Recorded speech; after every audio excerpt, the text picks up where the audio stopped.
Queridos amigos, bienvenidos a un episodio más de Luces en Tiempo de Crisis. Nos encontramos de nuevo con el Padre Ramiro y vamos a seguir con las preguntas acerca de la historia humana para poder iluminarla con la teología. Y uno de los grandes temas que quedó pendiente es el siguiente. Padre, en la época de la Revolución Francesa, los filósofos teístas planteaban que Dios era una especie de relojero que había fabricado el mundo, lo había hecho andar perfectamente, pero luego lo había dejado librado a su suerte. ¿Esto es así o Dios sigue actuando, sigue haciendo algo por nosotros los hombres y planeando algo acerca de nosotros? Bueno, exactamente es eso lo que decían los deístas. Bueno, ya habíamos visto y repasamos un poquito cómo esa idea de los deístas, ellos decían creer en Dios, pero es un Dios lejano, por así decir, frente al cual el universo, el mundo, pero todo el universo, el cosmos, era autónomo. Es más, el hombre estaba descubriendo poco a poco y aceleradamente las leyes que regían el cosmos. Al ir avanzando la física, la química, decían tenemos la clave. O sea, como diciéndole a Dios, mirá, ya no te necesitamos más ni para explicar el mundo, ni siquiera para gobernarlo. Bueno, el paso siguiente habíamos visto cómo se había llegado a esa idea disparatada de que de dónde salió el concepto de Dios, ese Dios de los judíos y de los cristianos. Bueno, un Dios con atributos divinos, digamos. Bueno, es una creación del hombre, decía, en el paso posterior. Fíjense cómo hay, en las ideas hay como una dinámica. Un error es pequeño al principio, o a veces no es tan pequeño, pero después de ahí sale otro error más grande, y después otro error más grande. Entonces, cuando uno llega a percibir un error enorme, hay que ver toda la historia de ese error, cómo tiene su proceso. Bueno, no nos extrañemos de que en el mundo de hoy, muchos, aunque no sean filósofos, aunque no hayan estudiado, etcétera, pero está en el ambiente, yo diría en la cultura moderna, esa noción de o el Dios lejano o ese Dios que hemos creado nosotros o que cada uno se crea. Han visto que muchos dicen, cuestionan de que cada persona se hace su religión o hace un Dios y una religión a su medida. Bueno, las cosas son como son y no como deseamos que sean.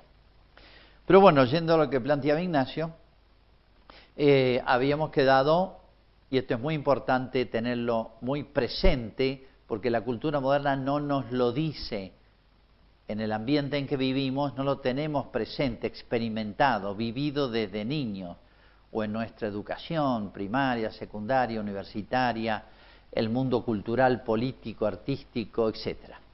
Dios no solamente creó, algunos dicen, bueno, Dios creó, de algún lado salió todo esto, pero después se desentendió, puso a funcionar un mecanismo y ya anda y listo. No, Dios tiene que estar presente en todos los momentos, en todos los instantes. En Él vivimos, nos movemos y existimos, le dijo San Pablo a los paganos, a los filósofos paganos en Grecia. En Él vivimos, nos movemos y existimos. Es muy precisa la frase de San Pablo. Y hay un salmo, el 138, consúltenlo. ¿A dónde escaparé de tu mirada? Si subo al cielo, allí estás tú. Si me voy al abismo, allí te encuentro. Si vuelo hasta el confín de la aurora, hasta el extremo del mar, allí me alcanza tu derecha, me hace tu izquierda. Si digo que las tinieblas me encubran y se haga noche en torno a mí, ni la tiniebla es oscura para ti, la noche es clara como el día. Bueno, más o menos de memoria.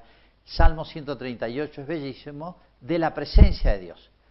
Pero no solamente una presencia de Dios, o sea, la inteligencia divina lo percibe todo. Todo lo que ocurre en el cosmos, en lo microcosmos y en lo macrocosmos. Fíjense cómo nos cuesta, hago una comparación, cómo nos cuesta estar al día y hay gente que vive obsesionada, escuchando noticieros, noticias por internet, por distintos medios, bueno, estar al día de lo que pasa en todo el mundo. Y hay personas muy informadas que le dedican horas las últimas noticias. Miren, Dios tiene las últimas noticias del universo, del cosmos, no de 2 o 3 lugares o 2 o 3 temas que yo sigo. De lo microcósmico, lo que pasa con cada bacteria, con cada virus, con cada átomo, con cada molécula y lo que pasa en el cosmos. Está al tanto, está al día. Es más, lo que pasó desde el comienzo del universo y lo que va a pasar hasta el fin del universo. Pero bueno, Dios no solamente tiene presente, sabe, es consciente de lo que pasa, sino que Él gobierna. Y Dios gobierna. Tiene poder ejecutivo, legislativo, judicial, todos los poderes. Pero bueno, ¿qué significa que gobierna? Que las cosas no se moverían, en un sentido pleno, ¿no? No se moverían hacia sus fines las leyes de la naturaleza. Se lo digo a los físicos, a los químicos. Las leyes de la naturaleza no se cumplirían si no está la acción de Dios en cada una de ellas. Se paralizaría y volvería a la nada. En Él vivimos, nos movemos, en Él nos movemos y existimos. O sea, para que pueda el universo funcionar, miren que el universo es como si estuviera vivo, está todo el tiempo en actividad. Algunas actividades son perceptibles y otras no. Bueno, está todo bajo la mirada de Dios y el gobierno de Dios. Eso es lo que expresa el Salmo con la mano. Allí me alcanza tu derecha. Dios lo ve todo. Bueno, pero hay un principio filosófico de sentido común que dice que todo agente inteligente obra por un fin. Todo agente obra por un fin. Si ve una persona con un asadón, o si ve una persona con un revólver, o si ve una persona con una bolsa, algo va a hacer. El que tiene la bolsa probablemente va a comprar, el que tiene el revólver, no sé, puede hacer muchas cosas distintas, y el que tiene el asadón probablemente vaya a trabajar en algo. Bueno, Dios, que es supremamente inteligente, sabio, realmente creó por un fin y obra y gobierna por un fin. Dios no hace nada en vano.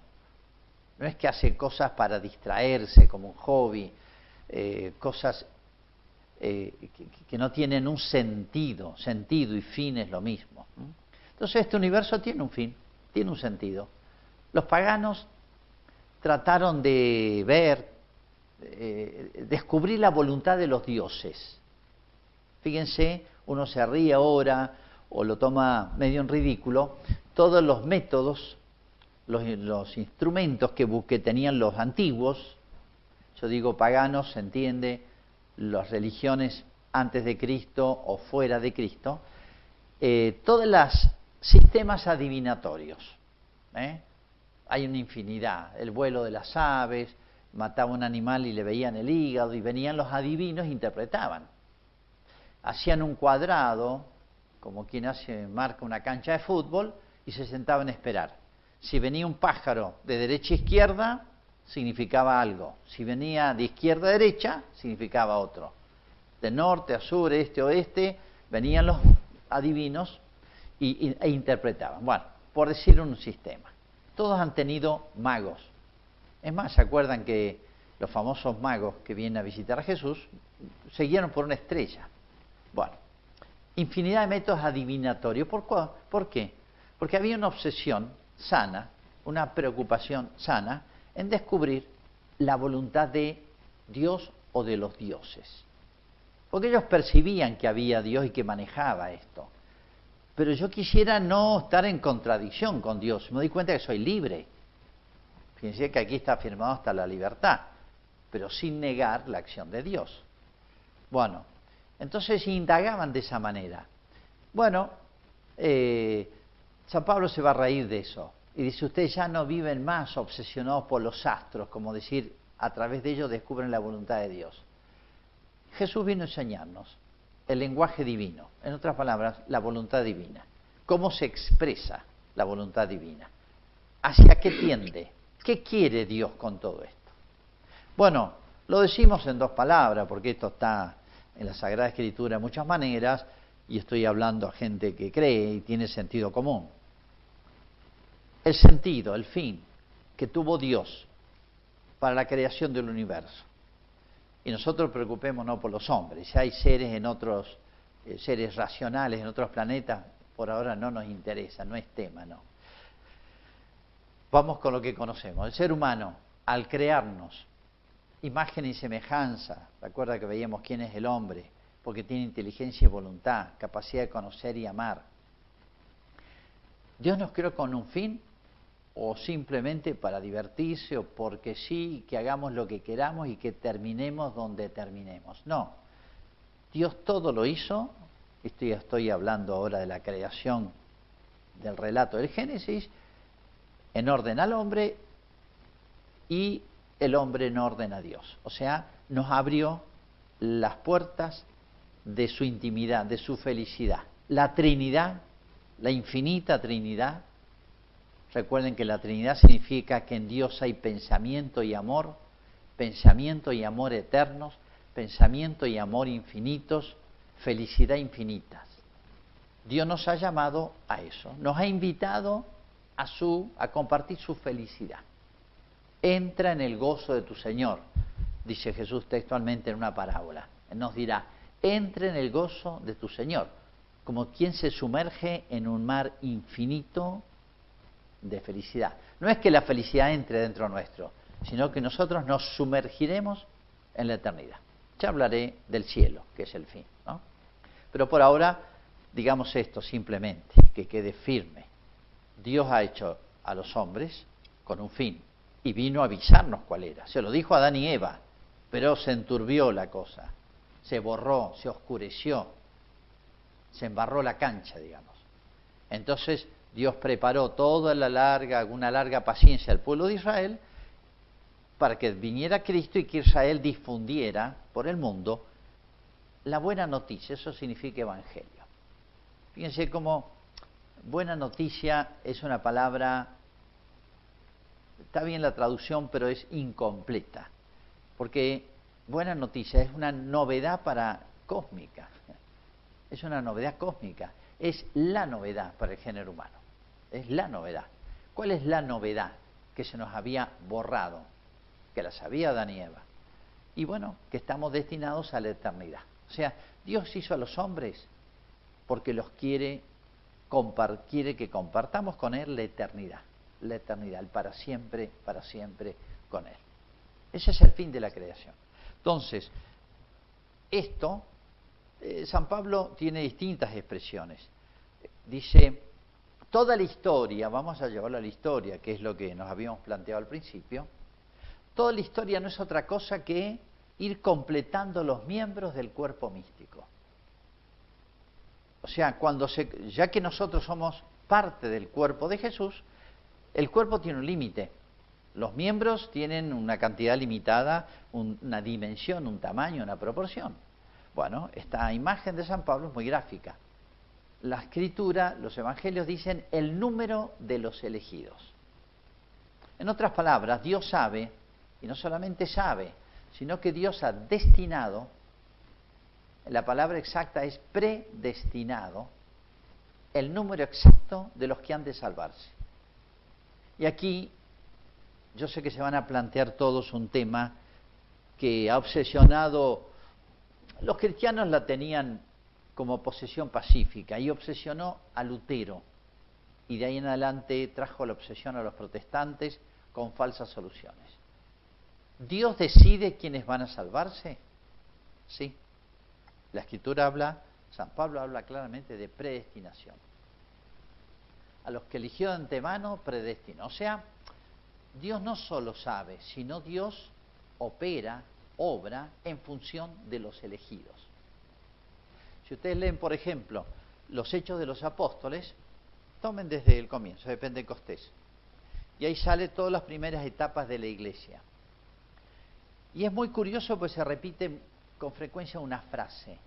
Dice que creyeron ante la predicación de los apóstoles, de Pedro, después de Pablo, lo sigue mucho a San Pablo. Dice que creyeron, aceptaron la enseñanza del Evangelio aquellos que habían de salvarse. Aquellos que habían de salvarse. Uno dice, y sí, Dios toca las almas. Sin mí nada podéis hacer. Entonces acá hay un misterio entre la libertad humana y la acción de Dios. Entonces, Dios no solamente conoce cuándo va a ser el fin del mundo, y el fin del mundo cuándo es, cuando se complete el número de los elegidos por Dios. La frase es del Evangelio. Lean la parte final de los Evangelios, de la prédica de Cristo, Mateo, Marcos y Lucas, lo que se llama la parte escatológica, bueno, el número de los elegidos. Eso los cristianos antiguos y medievales lo tenían muy claro. La historia tiene un fin. En otras palabras, fíjense esta afirmación muy importante que la vamos a repasar y vamos a sacarle las consecuencias. La historia está en función de los elegidos. La historia está en función de los que han de salvarse. Dios sigue haciendo funcionar este universo y todo, y tolera a los malos en función de los buenos, en función de los que han de salvarse. Esta idea vamos a después a sacarle un poquito más las conclusiones y consecuencias, porque el mundo piensa exactamente al revés. Los malos, no me anoto en el número de los buenos, sino el de los que quiere serlo, y así debemos serlo. Bueno, pero los malos nos aguantan a los buenos, como diciendo, los toleramos, y a veces impacientemente y a veces ni siquiera tolerarlos. Y es al revés, señores. Dios los aguanta a ellos, Dios tolera a los malos porque los usa para purificar a los buenos. Es un tema muy importante que después vamos a volver. Y Dios sabe. Padre, Sí. Entonces, Dios, para recapitular un poco, Dios gobierna todas las cosas, nos damos cuenta de que Él gobierna porque tiene un fin, que es el de la salvación de todos los hombres. Dios quiere que todos los hombres se salven y lleguen al conocimiento de la verdad. Exacto. Pero después todos responden a ese llamado a la salvación de Dios, sino solamente aquellos que Dios ha elegido de antemano. Y si entendemos las cosas así, ¿queda espacio para la libertad humana? ¿Tiene sentido que luchemos por el bien para seguir la obra de Dios o no? Bueno, exactamente ese interrogante, ese problema, esa duda, esa obsesión era la de Lutero. Lutero le resolvió mal. Nosotros los cristianos la resolvemos bien. Nosotros decimos esto: Dios elige, sí, porque si no Dios no sería Dios. Pero nosotros decidimos, sí, si no, no existiría la libertad. Dios creó al hombre, dice Proverbios, y lo dejó en manos de su libre albedrío. El que quiera seguirme, el que quiera hace referencia a Cristo, a la voluntad. Niegues a sí mismo, tome su cruz. Velad y orad, para no caer en la tentación. Velad, están atentos, es algo que ponemos nosotros. Y orad, pídanle a Dios. O sea, hay una interacción misteriosa, pero real, que el cristiano tampoco lo ha resuelto. Esto los teólogos se lo han planteado y han discutido no años, sino siglos. ¿Cómo confluyen, cómo se encuentran la acción de Dios, que no puede negarse? No podemos decirle, Dios, llegás hasta acá y de aquí en adelante está la libertad humana. Eso es lo que no entendió el mundo desde Lutero en adelante. Y han resuelto de dos maneras distintas. O todo depende de Dios y yo no puedo aportar nada. Lutero, que decía, peca fuertemente y cree más fuertemente. Peca fortiter et crede fortius. O decir, todo depende de la libertad humana. La acción de Dios no existe. Sartre, que llega hasta el extremo. Bueno, el cristiano que dice, mire, yo no todo lo entiendo. La Trinidad no la entiendo totalmente. Hay muchas cosas que no entiendo. La existencia del cielo, ya voy a explicarlo, y la existencia del infierno nos sobrepasan. Hay muchos misterios. Pero el cristiano que dice, acepto los misterios. Mientras más misteriosos sean, mientras más inaccesibles a mi pensamiento, Santa Teresa decía, mientras más misteriosos sean algunas realidades divinas, me es más fácil aceptarlos, me es más fácil todavía, porque yo reconozco mi limitación. Yo no entiendo la electricidad, yo no entiendo de computación cómo funciona esto, pero existe, no la niego. Hay que hacer un acto de humildad, digamos. Y eso que decías, Ignacio, es tremendo, pensar que Dios llama a todo, porque Dios quiere que todos se salven. A todos le da oportunidad, a todos los llaman. Si yo me condeno es por culpa mía, no es por culpa de Dios. Si yo me condeno, quede claro, es por culpa mía. Pero también Dios sabía que iba a pasar. Y de hecho lo iba constatando. No digo Dios porque ya lo sabe todo, pero el hombre mismo. Si uno lee el Antiguo Testamento, que es muy importante leerlo, y a veces lo consideramos poco, ve la historia de Israel, los profetas, que eran enviados de Dios, hablaban del resto de Israel. Esa palabra resto pasó a ser una palabra técnica.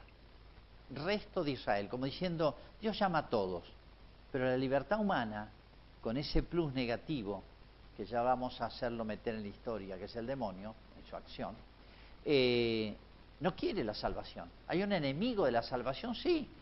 No es simplemente llegar a la muerte y vamos al cielo. Muchos creen que todos los que mueren están con Dios. No. Hay que ganarse el cielo, es una conquista el cielo. Es subir una montaña. Entonces, de hecho, había un resto. O sea, muchos son los llamados y pocos los escogidos. Es un misterio de la historia esto, en el cual estamos insertos. Los profetas hablaban del resto de Israel y Cristo retoma eso. Y tal vez recordarán en algún momento, al haber visto en los evangelios, una frase de Cristo que dice, pequeño rebaño, como diciendo, muchos son los llamados y pocos los escogidos, como diciendo, las libertades humanas misteriosamente se resisten al llamado de Dios o a la invitación de Dios a este banquete celestial. Bueno, creo que podemos redondear ahí para no estirarnos tanto y bueno, esto plantea otros temas realmente importantes que tenemos que tratar próximamente. Bueno, Padre, muchas gracias entonces por su explicación. El Padre entonces ha dejado claro que hay un cuerpo místico, un cuerpo de elegidos, para el cual Dios ha planeado todas las cosas.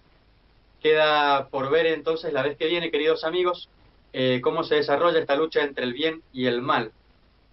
Entonces, esperamos la próxima entrega de este programita de historia. Le damos las gracias al Padre una vez más por poder estar con nosotros y gracias a ustedes también por estar del otro lado oyendo este programa. Hasta la próxima, si Dios quiere.